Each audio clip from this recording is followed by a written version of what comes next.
Alors merci pour ceux qui viennent de loin, ceux qui restent après un examen, pour ces 2 jours de colloque, pour l'architecture inquiétée par l'œuvre d'art. Alors, c'est une relativement vieille histoire. Je pense que Bruno va vous raconter tout ça dans le détail pour vous dire comment l'œuvre d'Annie Caravane à Port-Bou a d'une certaine manière réveillé pour l'architecture la pensée de Benjamin.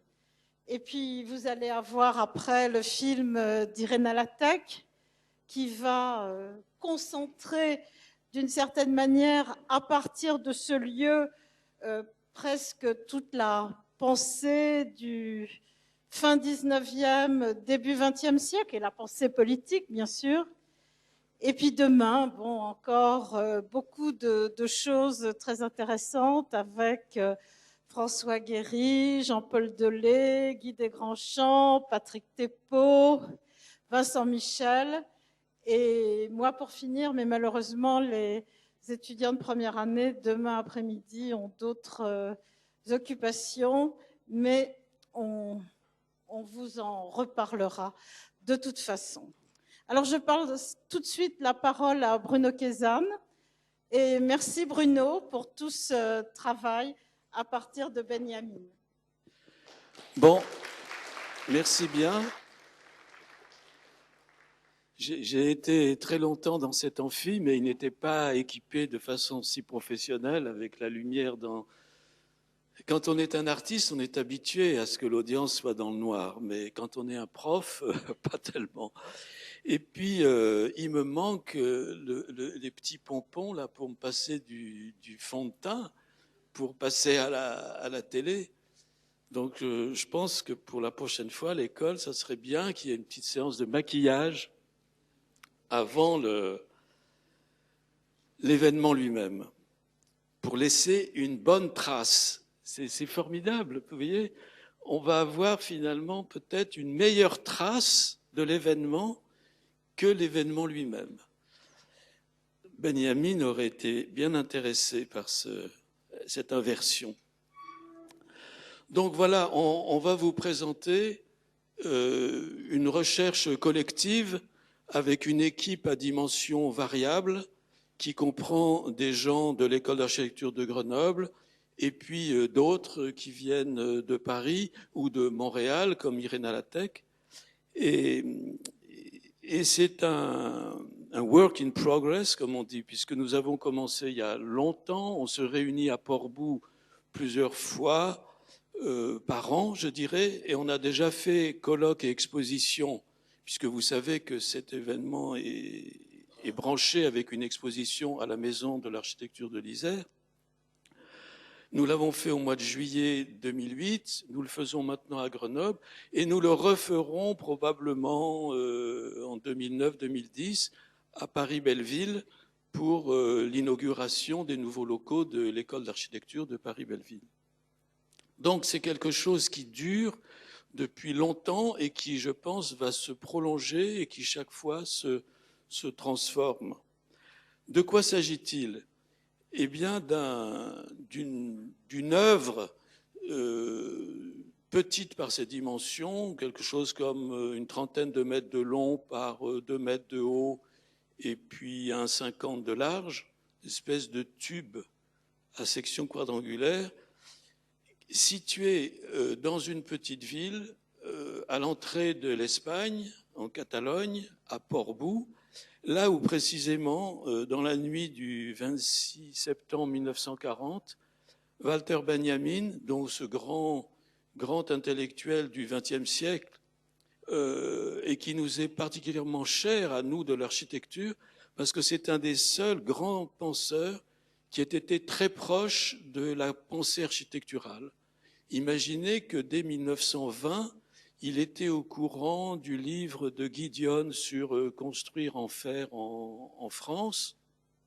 Il connaissait les textes de Le Corbusier, encore Charles-Édouard Jeanneret, et il s'intéressait à la ville, en particulier à la ville de Paris et à ces dispositifs nouveaux qui étaient les passages couverts, ces rues couvertes qu'il trouvait emblématiques de la nouvelle civilisation de la marchandise, du capitalisme développé.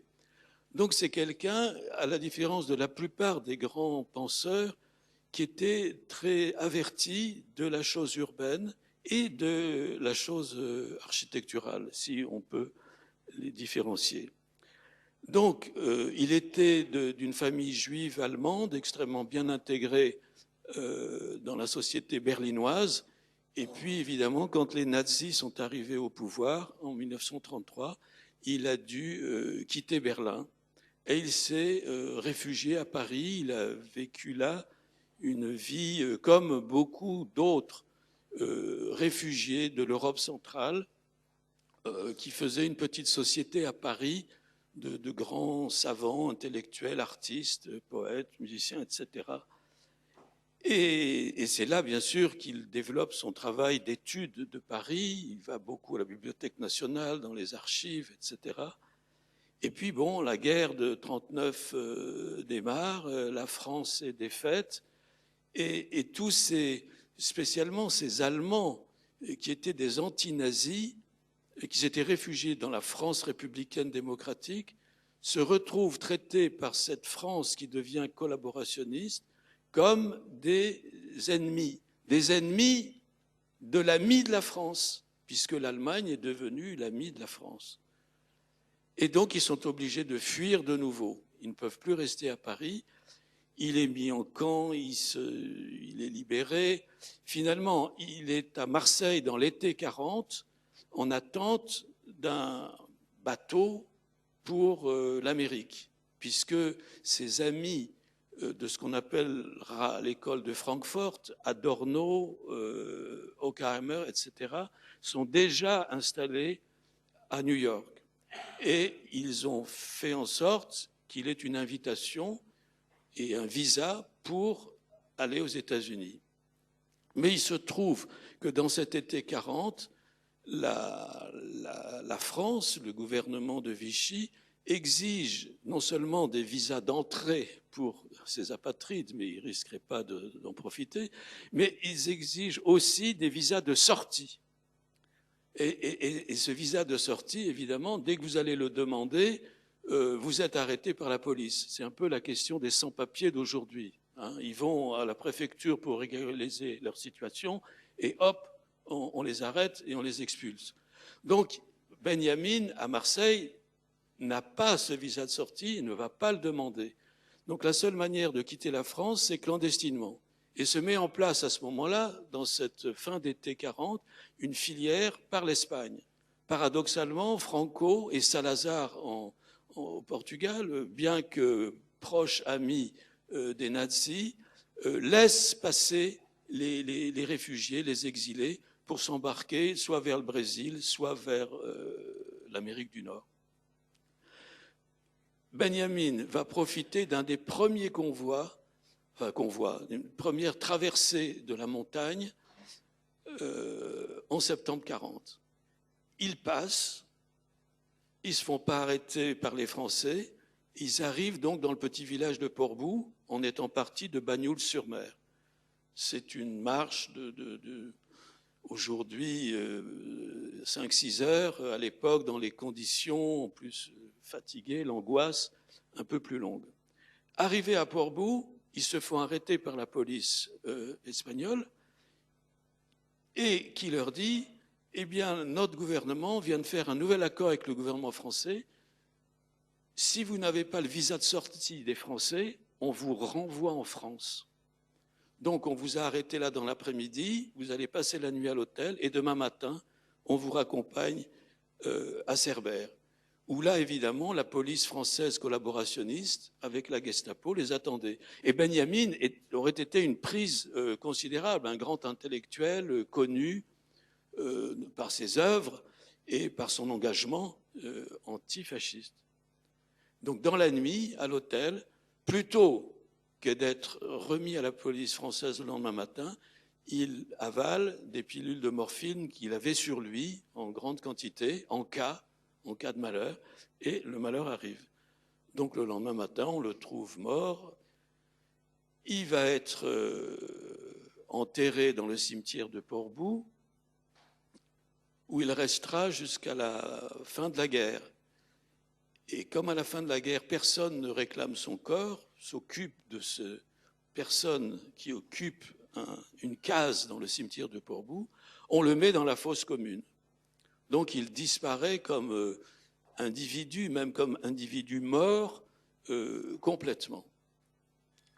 Alors après la guerre, l'Allemagne démocratique se met en place, l'Allemagne occidentale, et on décide de rendre hommage à un de ces grands Allemands qui ont sauvé l'honneur de la langue, de la culture allemande dans la barbarie nazie, et on propose de construire un mémorial, quelque chose qui permettrait de ne pas l'oublier. À l'époque, il commençait à revenir dans le champ intellectuel, ses travaux, mais pas tellement. Et on désigne un artiste israélien, Danny Caravan, qui travaille beaucoup entre Tel Aviv et Paris, travaille beaucoup en Europe, et qui fait des œuvres, disons, civiques, des œuvres urbaines. Il a fait une allée des droits de l'homme, il a fait, etc. Il y a souvent un contenu politique célébrant la paix. Il fait quelque chose dans le désert du Negev quand Égypte et Israël signeront un traité de paix. Alors, il va à Portbou, c'est là qu'il faut sceller la mémoire de Caravan, de Benjamin, et où installer et quoi installer. On ne va pas faire un buste, une statue pour se souvenir de Benjamin. Et où? Alors, il va près du cimetière que vous allez voir, et là, ce cimetière est en position d'une trentaine de mètres élevé au-dessus du niveau de la mer et au bord d'une falaise quasi verticale. Donc, il y a une plateforme devant ce cimetière, et de là, on a à ses pieds, une mer violente, parce qu'il se trouve qu'il y a quelques rochers avancés dans l'eau, et les vagues viennent se briser sur les rochers, et donc créer une espèce de mouvement qui, avec certains vents qui poussent la mer, des vents qui viennent de l'Est, vraiment donne une image de fracas, de violence très forte. Et Caravan dit, ben voilà, la nature nous dit ce qu'il y a à comprendre. Le vertige de la chute et la violence des flots qui se brisent sur les rochers. Ce que j'ai à faire, c'est d'aider cette nature. Donc il va faire une espèce de chenal de vue pour diriger la vue sur ce point de violence. Il y aura plusieurs versions, des escaliers, une série de marches enveloppées dans une enveloppe en U et qui finalement sera couverte sur la moitié de son parcours. Donc on va rentrer dans un tunnel carré assez sombre par rapport à la situation externe extrêmement lumineuse. Ça descend dans une pente très forte vers la mer et ça a l'air de s'arrêter en suspension et de nous laisser risquer de tomber dans cette violence. Ce n'est qu'en allant pas à pas précautionneusement qu'on découvre qu'il y a un verre de sécurité qui nous empêcherait de tomber. Donc en fait, nous avons pris peur, nous avons été en malaise, nous avons été un peu comme Benjamin, au fond, mis en danger. C'était un danger virtuel. Mais donc le mémorial cherche à nous mettre en malaise. Et pas directement nous référer à Benjamin, mais nous référer à tous ceux qui se sont trouvés en danger au passage d'une frontière. Cette frontière entre Espagne et France, en 1940, elle reçoit des gens qui viennent du nord vers le sud, mais jusqu'en 1939, elle recevait les républicains défaits par les fascistes de Franco qui fuyaient et passaient cette route de Portbou à Cerbère du sens sud vers le nord. Donc c'est un endroit particulièrement chargé de violence à passer les frontières. Et donc l'intention de Caravane, c'est de nous, au fond, rappeler que quelles que soient les frontières, quelles que soient les conditions dans lesquelles on les passe, il y a une mise en danger de l'être humain. Cette mise en danger fait partie, au fond, de notre condition humaine et nous avons à y faire face. C'est pourquoi on a intitulé notre recherche en général « L'architecture inquiétée par l'œuvre d'art », parce que cette œuvre qu'on pourrait appeler de land art ou de sculpture architecturale, puisqu'on y rentre et qu'on en sort, c'est véritablement un espace tridimensionnel qui n'est pas simplement à voir, mais qui est à parcourir, à expérimenter. Évidemment, cette chose a la capacité à nous faire peur bien davantage qu'une architecture à un programme plus classique, une école, une habitation, un lieu de travail. Ce à quoi nous alerte cette chose, c'est que peut-être tout aménagement spatial humain devrait pouvoir prendre en compte cette dimension de danger, et pas de l'effacer ou de le dénier, mais le prendre en compte et l'inclure dans son propre programme. Comme c'est quasiment une architecture, on se dit au fond là qu'on a un modèle quasiment zéro du langage le plus simple, parce que la forme géométrique, la réalisation matérielle est des plus simples, et en même temps d'une extrême puissance émotionnelle. Donc peut-être ce qui se passe en réduction comme en laboratoire au mémorial Walter Benjamin de Portbou, c'est peut-être quelque chose que l'on devrait retrouver dans toute architecture, pour peu que toute architecture se donne le programme de réveiller la vie humaine, la condition humaine, plutôt que de lui proposer un confort si grand qu'on en oublierait les conditions qui nous cernent, qui nous entourent. Donc, inquiéter, c'est plus facile évidemment pour une œuvre d'art d'inquiéter les gens qui se mettent en rapport avec cette œuvre d'art. C'est plus facile pour une œuvre d'art de faire cela que pour une architecture. Dans une architecture, c'est prendre des risques, de grands risques. Et on sait que certains architectes contemporains, Libeskind, Copy-Melville et d'autres, ont inclus ceci dans le programme de leurs œuvres. Une architecture qui met en danger, elle ne met pas réellement en danger, mais elle attaque le confort. Elle réveille les sens, hein, la posture, justement en utilisant des pentes, en mettant les parois en oblique, en biais, donc communiquant un sens de danger. Ce sens de danger que aussi bien un Sigmund Freud ou un Heidegger avaient inclus dans leur conception de l'homme. J'en dirai deux mots à la fin. Donc cette petite chose, personnellement, j'en suis extrêmement touché et je suis très heureux d'avoir communiqué cette émotion à plein de mes amis. Et puis tous ceux qui sont touchés par Portbou deviennent mes amis. Hein, plein d'étudiants sont allés là-bas avec moi ou avec nous, notre équipe enseignante d'ici à laquelle je participais, où ils sont allés tout seuls, hein, et tous sont bouleversés. Et quand on est architecte, on est étonné de la capacité d'émotion et de pensée suggérée par cette intervention spatiale pourtant si simple. Donc, ce soir, je vais vous présenter assez vite en images la chose.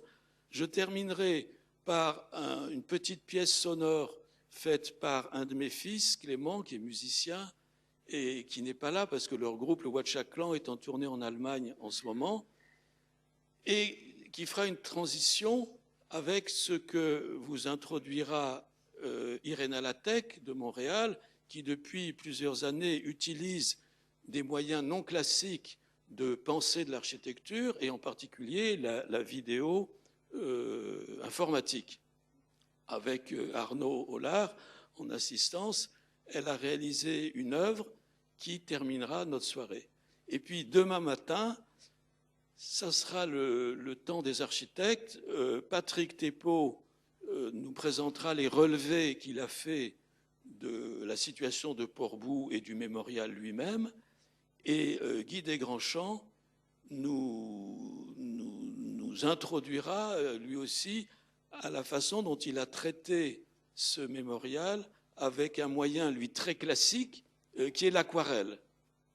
Et vous verrez donc ce qu'il est arrivé à faire dire ou à pouvoir dire avec cette aquarelle. Et puis, on finira la matinée comme ça, et l'après-midi, il y aura plus des philosophes autour de la pensée de Benjamin, Jean-Paul Dolé et François Guéry, et puis un intermédiaire de Vincent Michel qui s'inspirera d'un texte de Benjamin sur l'auteur comme producteur, qu'il traduira en l'architecte comme producteur. Et Françoise Véry conclura avec une ouverture sur l'utilisation de Benjamin dans la pensée italienne, qu'on peut dire contemporaine, même si Tafuri est mort.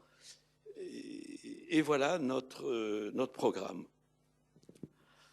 Donc, alors, est-ce que je vais savoir faire marcher? Donc voilà l'ambiance géographique. Les Pyrénées tombent dans la mer Méditerranée de façon très brutale, une végétation extrêmement rase et une ambiance, disons, semi-désertique.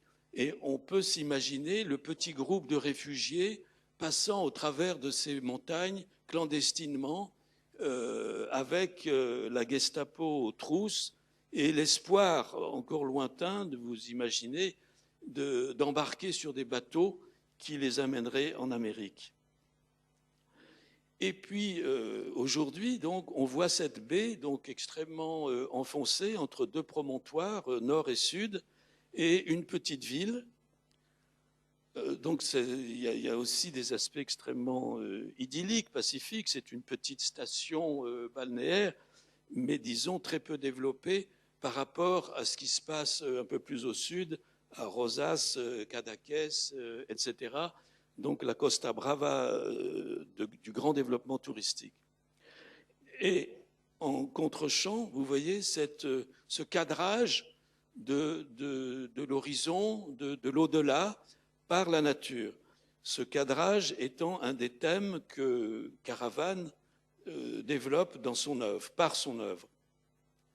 Au sommet de cette ville, de ce bourg, il y a environ 1800 habitants, au sommet de ce bourg, vous voyez un grand bâtiment allongé.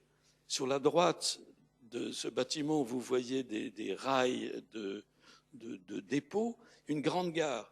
Parce que pendant des années, c'était la gare internationale entre France et Espagne. Donc, avec un grand contrôle, avec une particularité, c'est que l'écartement des voies n'est pas le même en Espagne et en France.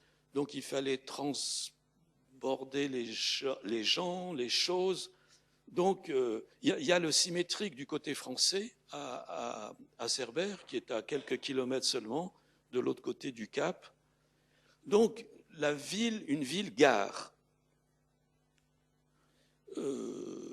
J'ai lu que Eiffel ou son bureau aurait donné les plans pour la gare de Port-Bou, qui est une grande gare traversante, donc une grande voûte métallique avec vitrée et qui vient s'articuler à un immeuble long de maçonnerie.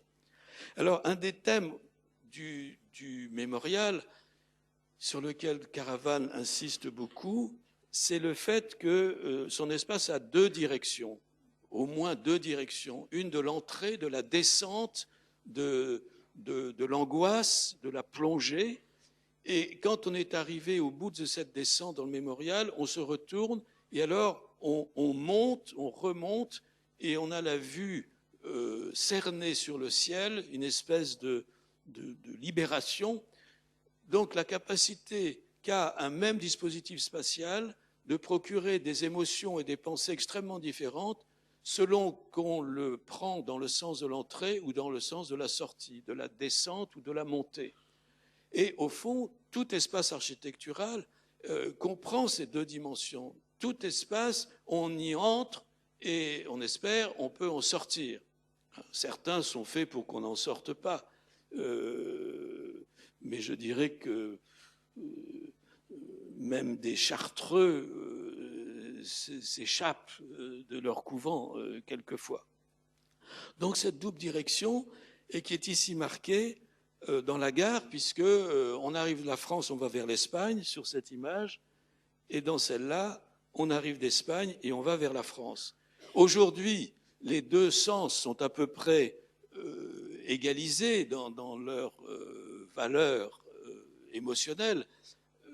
Jusqu'à la mort de Franco, en 1975, je crois, c'était pas du tout pareil, surtout pour les Espagnols.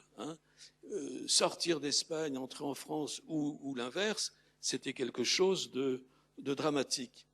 Donc ce thème de la double direction, du double sens architectural engendré par la nécessaire double direction, celle de l'entrée et de la sortie, s'annonce dès qu'on arrive à Port-Bou par la gare.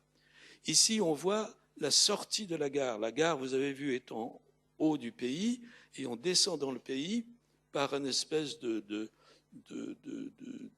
couloir souterrain qui débouche par cette porte noire et des escaliers, vous voyez, très raides. Ici, les gens les montent, mais évidemment, on les descend. Comme si la ville même de Port-Bou, au fond, nous avertissait sur ce que le mémorial va nous offrir. Un autre double espace, une double orientation de l'espace, c'est la Rambla. On est arrivé en bas, au niveau de la mer. Et donc, vous savez, c'est cette place publique à promenade des villes catalanes. Et donc là, on le regarde vers l'intérieur de la Terre, et dans le fond, on voit une espèce de bouche noire qui est un tunnel qui passe sous le remblai de la voie ferrée pour laisser passer une petite rivière. Et si on regarde dans l'autre côté, on regarde une face ouverte sur la baie. Donc ça devient presque obsédant, cette prise de conscience de la double signification, de la double orientation. Comme c'est une ville en pente, avant qu'on rejoigne le niveau de la mer, il y a des escaliers partout. Sur la droite, vous voyez une moitié de Catherine Momy. Et donc ces escaliers urbains qui sont assez raides et donc que l'on monte ou que l'on descend,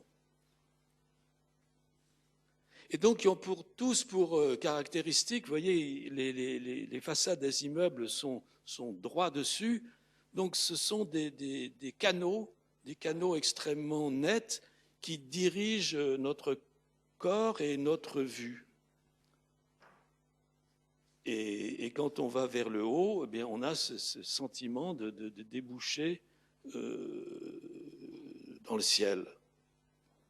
Alors, quand on va aller vers le mémorial, vous voyez, cimetière, mémorial Benjamin, en bas de la liste, on va prendre un parcours qui nous éloigne du centre de ce bourg. On passe au milieu d'habitations des années 80, on dirait nous des HLM, et on va faire un virage sur la gauche, mais avant, vous voyez une image s'annonce, se présente, et qu'est-ce que c'est? C'est une reproduction du Guernica de Picasso réalisée en comment ça s'appelle, en céramique. Et alors, vous savez que le Pays Basque, Guernica est au Pays Basque, nous sommes en Catalogne, et qu'entre la Catalogne et le Pays Basque, il y a cette communauté de volonté d'autonomie, voire d'indépendance, que ce sont des régions anti-autoritaires par excellence. Et donc, ici, je trouve très significatif que sur le chemin qui nous mène au mémorial Walter Benjamin, nous rencontrions une reproduction extrêmement originale et extrêmement puissante de l'œuvre de Picasso, qui dénonçait donc, vous savez qu'à Guernica, ça avait été la première fois que l'armée espagnole organisait un bombardement sur des civils, et c'est les Allemands nazis qui leur avaient donné cette chasse extrêmement violente, en bombardement en piqué extrêmement précis. C'est donc Guernica a été comme une répétition de ce qui allait se passer à la puissance 1000 quelques années après. Mais c'était suffisamment violent et horrible pour que Picasso réalise une de ses œuvres les plus fortes. Donc, on continue de monter sur la droite des immeubles et sur la gauche, la baie. Donc, vous voyez qu'on est nettement au-dessus. On arrive à quelque chose comme plus de 30 mètres, 32 mètres, je ne me souviens plus exactement. Et puis, on va tourner sur la droite. Il y a un petit panneau sur la gauche. C'est le seul, au fond, signe qui nous indique que Walter Benjamin est en cause directement, ici. Et sur la droite, on voit cette masse, ce prisme géométrique en acier Corten, donc une matière qui a l'air rouillée. Donc voilà le petit panneau, Mémorial Walter Benjamin, Port-Boo. Et au-devant de nous, donc, le parvis, la plateforme du cimetière, avec sur la gauche, donc, sur l'arête de ce plateau qui plonge dans la mer, la sortie, l'émergence de cette masse artificielle à la géométrie acérée, en avant du mur en architecture vernaculaire, comme on dit, du cimetière, donc par la texture, la couleur blanche, la référence à quelque chose qu'on connaît bien, qui est l'arc aigu d'origine gothique. Donc quelque chose à la fois très ordinaire et avec cette référence pour la porte à une culture savante si traditionnelle, disons, si inscrite dans notre tradition que on ne fait plus attention à ses caractéristiques. Et alors le mémorial, ce que l'on en voit, évidemment, a l'air d'une provocation vis-à-vis de ce petit mur blanc, de cette entrée en ogive, la série des oliviers. Donc, dans un environnement qui devrait être extrêmement pacifique, qui nous communiquerait le sens d'être bien là chez nous, on a quelque chose qui vient exploser cette tranquillité. Et alors, on n'en voit qu'un triangle. En fait, la chose s'enfonce dans le sol, dans l'arête de la falaise, et on n'en voit qu'une très petite partie, puisqu'il a une trentaine de mètres de long, 87 marches. Donc voilà la situation dans les années 50. On a monté la petite route que vous voyez qui va au sommet du promontoire et dans le fond duquel vous devinez le cimetière avec une chapelle au-dessus. Donc vous voyez, rien n'était construit de tous les immeubles que nous avons vus. La montagne venait brute jusqu'à la mer. La situation aujourd'hui, donc le cimetière que vous voyez du promontoire nord, d'en face de la baie, et c'est un cimetière traditionnel en Catalogne, c'est-à-dire qu'il est en terrasse et chaque mur de terrassement est en fait un dispositif spatial dans lequel on peut enfiler les cercueils. C'est-à-dire les gens ne sont pas enterrés, comme nous disons, ils ne sont pas mis en terre dans le cimetière, mais ils sont mis en l'air dans l'air du mur. Et comme la pente est assez forte, il y a plusieurs terrasses dans le cimetière, et chaque terrasse est confortée par ces murs de soutènement qui ont 2 accès haut et bas pour infiltrer les cercueils. Et puis juste en avant, donc vous voyez maintenant tout le développement du mémorial. Au sommet, donc, le prisme triangulaire qui est posé sur la plateforme. Une disparition quand il pénètre dans la terre, et puis sa réémergence à l'air, ouvert, et qui descend, vous voyez, comme un toboggan, et qui s'arrête. Alors maintenant, il y a une promenade qui a été installée, qui mène sur la gauche vers le sud à un port de plaisance.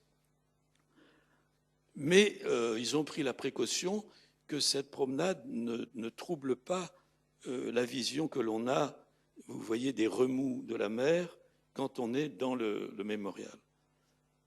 Donc voilà comme une lance fichée dans le sol, un tout, je dirais, tout de cette chose communique un sentiment de violence, de douleur. Donc on revient à son niveau. Alors des polémiques, est-ce que cette œuvre est provocante et dérangeante au sens propre pour les gens du pays qui ont à se rendre au cimetière et qui les empêcherait de passer. J'étais là un jour et cette famille est passée, il y a une jeune fille qui jette un regard quand même dans le mémorial, mais les autres passent absolument sans problème. Donc le dérangement, il est d'un autre ordre que du dérangement dans la vie quotidienne.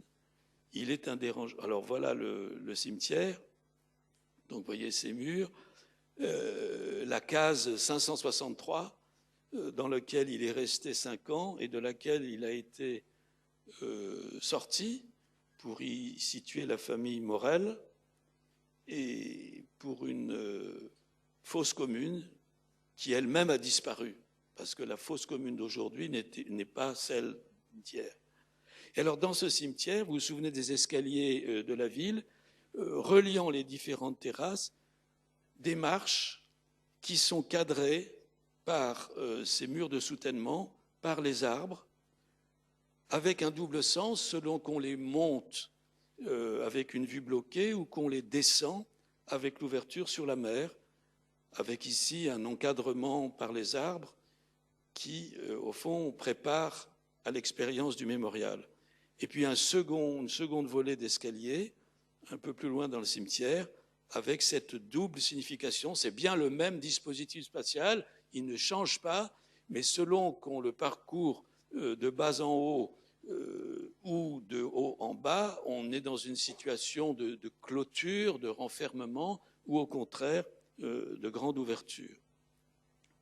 Donc, on va essayer de s'approcher, vous voyez la matérialité apparente de ces panneaux, on a l'impression qu'ils font 6,5 cm d'épaisseur. En fait, ce sont des plaques qui revêtent une structure en béton en U. Donc, en fait, ce ne sont pas des panneaux pleins, mais c'est un assemblage de panneaux autour de la structure en béton. Donc, évidemment, elle l'enveloppe et elle n'adhère pas complètement au cœur en béton. Donc quand on le touche, quand on le frotte, évidemment, nous émettons des sons. Et il en va de même pour les marches du sol. Il y a une structure en béton en dessous sur laquelle viennent comme mouler les marches du mémorial. Donc le contraste fort entre cette bouche d'ombre par différents temps là, alors, des touristes s'interrogent. Et pour toute personne qui va la première fois, il se trouve dans cette même condition. Est-ce que j'y descends? Est-ce que je ne vais pas me casser la gueule? On se demande si on peut y aller. Et dans le fond, vous avez Guy Desgrandchamps en train de faire une de ces aquarelles. Et puis alors, en s'approchant, on s'aperçoit que cette bouche s'ouvre sur un au-delà qui est la mer sur laquelle elle ouvre. Donc, cette descente, dans la première partie couverte, donc évidemment relativement sombre, et puis au-devant, l'ouverture lumineuse. Et l'effet perspectif de ce canochial et de ce canal de la vision s'ouvre en trapèze ou se referme en trapèze et cadre le paysage en face. Donc, au fond, tous les éléments sont là, la terre, la mer, le ciel, et c'est la petite œuvre, au fond, qui rend ce paysage si fort et si attractif et si séduisant. Et en s'approchant, donc, on peut voir ces vagues qui viennent se briser sur les rochers. Donc là, un regard indiscret par en haut, vous voyez que ça peut être assez violent selon les moments. Et en s'approchant, on s'aperçoit qu'en fait, on ne risquait pas de tomber puisqu'il y a ce panneau de verre de protection.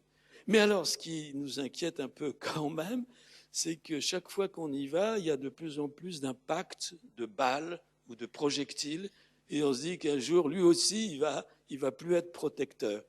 Bon, Patrick Thépaut l'a tâté par en dessous, il fait 4,5 d'épaisseur, donc il est encore en situation de résister à ces agressions. Donc voilà, ce paysage installé, encadré, est le même sans la vision. Je me suis juste un tout petit peu déplacé, et donc on voit le promontoire nord. Bon, c'est joli, mais évidemment, sans l'encadrement réalisé par l'œuvre d'art, nous ne sommes pas dans une situation qui nous inviterait, disons, à nous installer pour un moment là, à contempler et à méditer. Ben là, c'était vraiment calme, vous voyez, on voit l'eau, là de nouveau il y a les remous. Et puis une chose, si on y est l'après-midi et qu'il y a de la lumière du soleil, une chose qui apparaît comme un fantôme, est-ce une ombre ou un reflet? C'est une discussion dans laquelle je n'entrerai pas aujourd'hui, mais au fond sa propre silhouette, parce que dans ce canal, dans ce tunnel, on ne peut véritablement y être qu'un par un. On peut être à deux, bien sûr, mais on se bouscule et on est coincé. Et donc on se voit soi-même, hein, on se manifeste au-devant de soi. Bon, une fois qu'on est descendu, on ne peut pas aller plus loin, et heureusement, et on se retourne. Et alors là, plus du tout la même condition, le même centre de visée. On a l'ouverture en haut, en contre-jour par rapport aux ténèbres de la partie couverte de l'escalier. Et comme toutes les images qu'on peut avoir de la libération, de la montée dans les cieux, vers les cieux, avec les nuages qui passent, peut-être des petits anges, etc. Donc vous voyez, après l'espèce d'angoisse et de malaise et de mise en danger que nous ressentions dans le sens de l'entrée et de la descente, maintenant la montée nous donne comme un sentiment d'exaltation, de libération.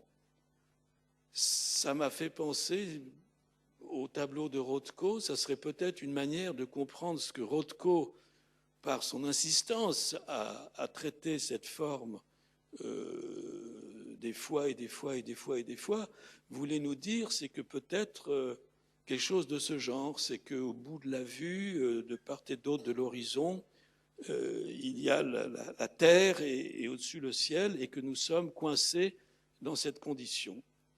Donc quand on arrive aux dernières marches, on voit que dans l'axe des marches elles-mêmes, il y a un espèce de tapis sur le sol, constitué du même matériau que le mémorial lui-même, et qui va droit dans le mur, si je puis dire. C'est-à-dire qu'il y a dans l'axe de l'ouverture une anfractuosité dans le talus qui soutient la colline, et cette anfractuosité a été remplie par un mur artificiel. Bien que le mur soit fait de pierres qui sont les mêmes que celles qui constituent la roche sauvage, on en reconnaît quand même la mise en œuvre avec art, artificialité.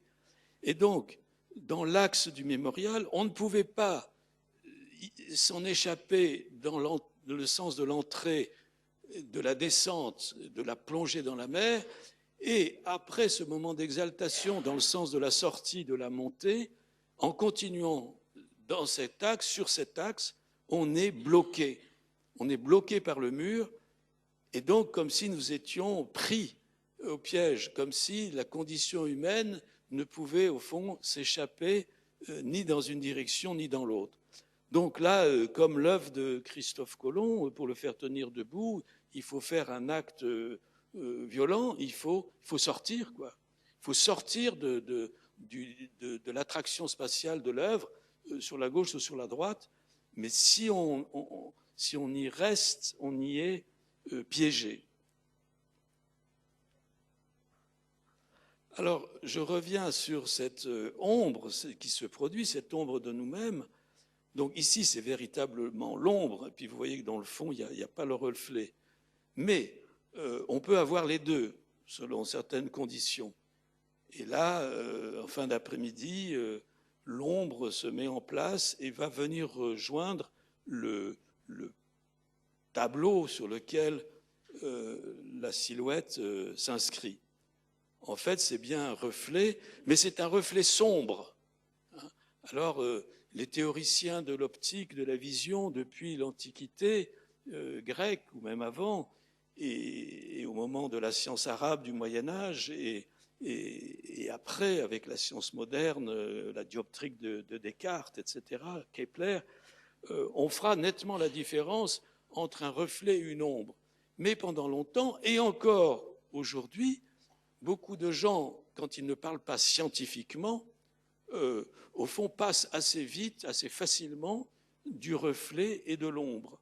L'ombre, au fond, étant un reflet sombre et le reflet étant une ombre claire.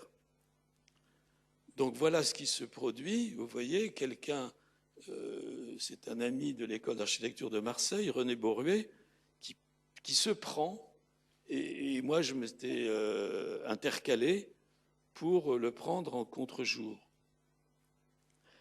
Ce dispositif, vous voyez, cette projection de son ombre ou de son reflet ombreux, évidemment, m'a fait penser au mythe de la caverne de Platon, dans lequel il décrit la condition des hommes comme des prisonniers dans une caverne éclairée dans leur dos et qui, au-devant d'eux, sur le fond rocheux de la caverne, voient se projeter leur propre ombre et celle des objets qui défilent dans leur dos. Et comme pour nous dire que la condition humaine, vous voyez, n'a pas rapport à l'être même du monde, mais n'a affaire qu'à l'ombre du monde.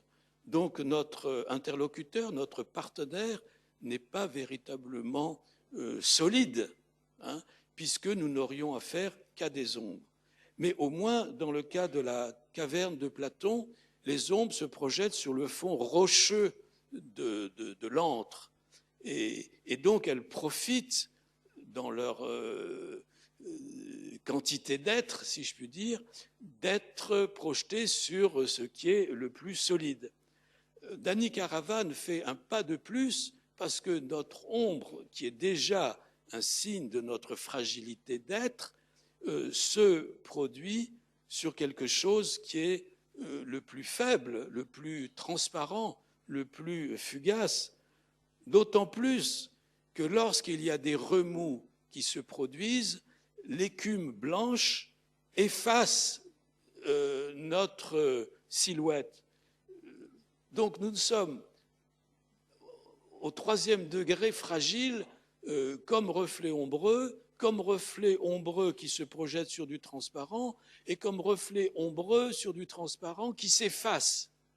Donc vous voyez, pour nous dire que nous ne sommes pas grand-chose et que Walter Benjamin, mourant là, n'était pas grand-chose face au destin, eh bien cette œuvre, si simple dans sa géométrie et sa matérialité, développe une puissance de pensée et d'inquiétude. Hein. Qu'est-ce que nous sommes? Qu'est-ce que nous sommes? Et je citais un passage de Pindare, un des premiers poètes grecs du VIe siècle avant Jésus-Christ, et qui dit être d'un jour, hein, les éphémères, qu'est-ce qu'un être, qu'est-ce qu'un non-être? Rêve d'une ombre, l'homme. Donc vous voyez, ce n'est pas simplement la philosophie, disons, existentialiste du XXe siècle, l'angoisse kierkegaardienne qui s'interroge et qui s'inquiète de notre fragilité, mais au fond, au début de notre civilisation occidentale, on est déjà conscient que nous ne sommes pas grand-chose. Et l'œuvre de Caravane, pour moi, est à la hauteur de ses plus grandes pensées, en ne nous disant rien, mais en nous faisant expérimenter cette fragilité. Là, j'avais essayé de prendre le plan de la représentation, vous voyez, c'est-à-dire le reflet de l'ouverture du haut de l'escalier, sans que la silhouette du photographe apparaisse. Donc le plan vide de la représentation, vidé même de la silhouette. Et puis je me disais, ça serait bien de l'approcher de la mer, même si ce n'était pas fait pour ça. Et donc un ami qui avait un bateau, c'était le bateau qui nettoie l'eau de la mer Méditerranée sur cette côte, qui ramasse les cochonneries. Donc il m'a emmené sur son bateau et on s'est mis dans l'axe, vue de la mer, de cette trouée de la falaise, au sommet de la falaise. Donc quand on est bien dans l'axe, on a cette transparence de la roche, cette ouverture dans la roche. Maintenant sur terre, mais au pied, donc vous le voyez déboucher en haut sur la droite le mémorial. Là, les plaques, vous voyez, ce ne font plus 6,5 d'épaisseur, elles n'encadrent plus, elles n'enveloppent plus un U de béton, elles tiennent par elles-mêmes. Et elles, par leur forme géométrique et leur apparence, elles communiquent ce sens d'action violente, quasi chirurgicale, cette coupe, cette taille dans le rocher. Mais comme Guy Desgrandchamps l'a remarqué et s'en est servi pour faire ses aquarelles, certaines de ses aquarelles, en fait, comme cette roche est extrêmement métallifère, la pluie fait rouiller la roche. Et cette œuvre qui apparaissait si artificielle, si étrangère au lieu, finalement devient assez solidaire de la nature même dans laquelle elle semble être une agression.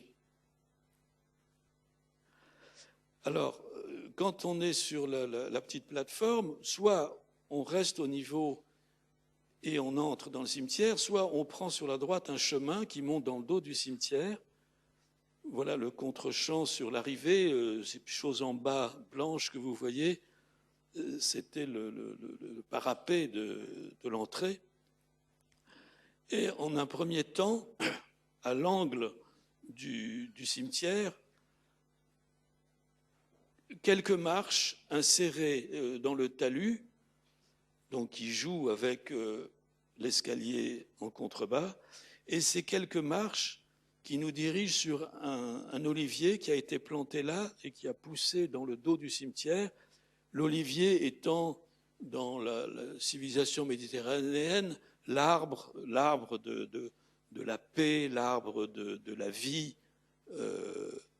Dans cet endroit si sinistre, Caravane a quand même voulu inscrire un signe d'espoir. Et quand on va un peu plus haut dans cette promenade, on rencontre cette plateforme du même matériau, d'acier Corten, à plan carré, au centre du carré un cube. Cette plateforme, vous voyez, sort plus ou moins du terrain. Ces 4 angles entretiennent avec la pente des relations différentes, quasiment intégrées sur la droite vers le sud-ouest et puis au nord-est, non, c'est le sud-est et le nord-ouest, extrêmement différenciés par rapport au niveau du sol. Et puis en face, donc voilà ce cube, on n'est pas obligé de penser au projet de tombeau pour lui-même d'Adolf Loos, mais je ne peux pas m'empêcher de faire la relation.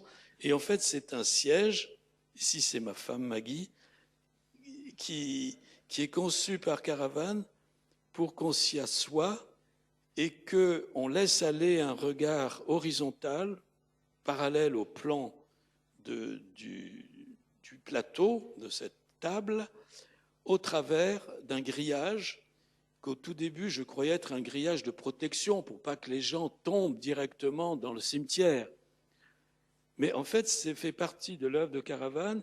Ce grillage, c'est pour voiler, puisque quand nous sommes assis, notre regard est pris par le grillage et nous ne pouvons pas aller au-delà. Nous voyons l'au-delà, mais un au-delà voilé, un au-delà enfermé. Donc évidemment, ce grillage rappelle le camp, la situation de prisonniers d'enfermement.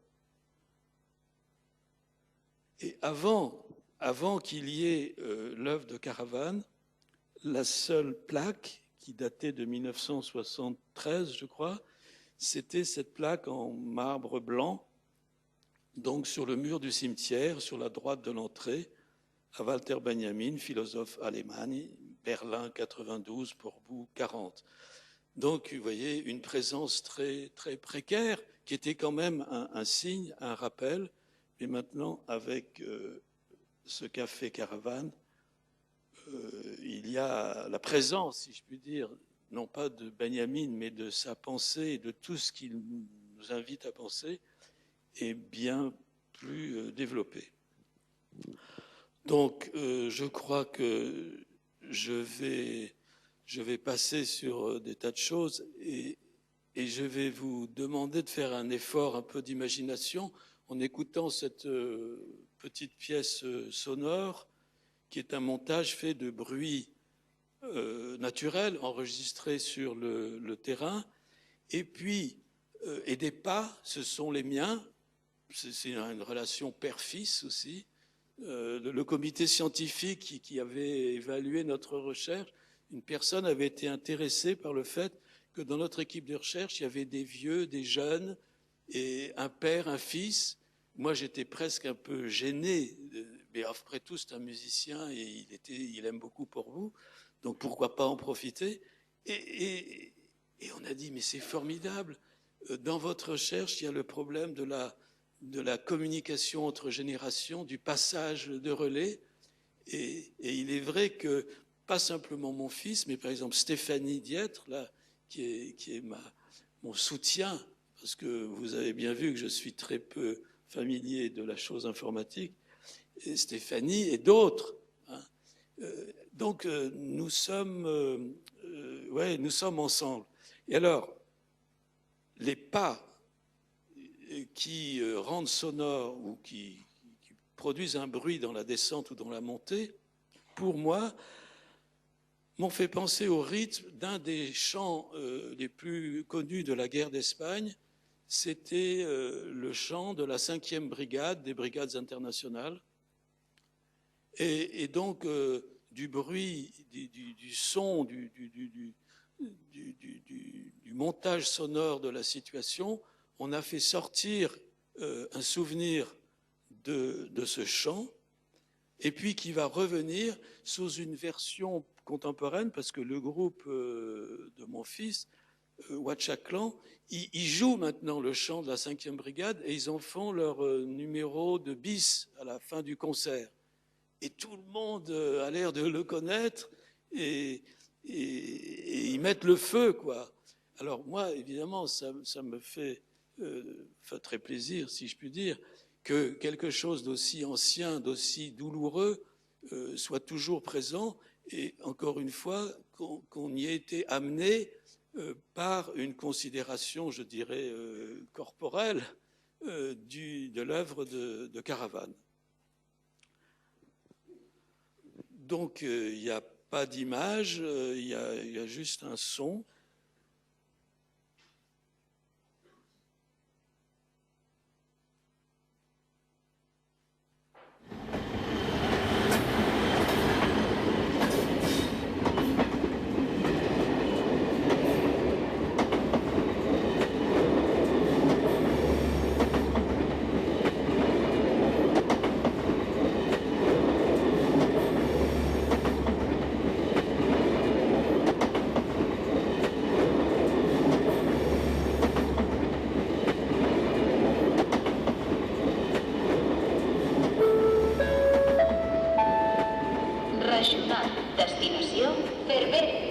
Estacionat a la via 1. És a punt de sortir. Regional. Destino Cervere. Estacionado en vía 1. Va a efectuar su salida. Regional. À destination Cervere. Stationné sur voie 1. Départ immédiat. Regional. Destination Cervere. Standing at Platform 1 is ready to depart.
Et ben voilà.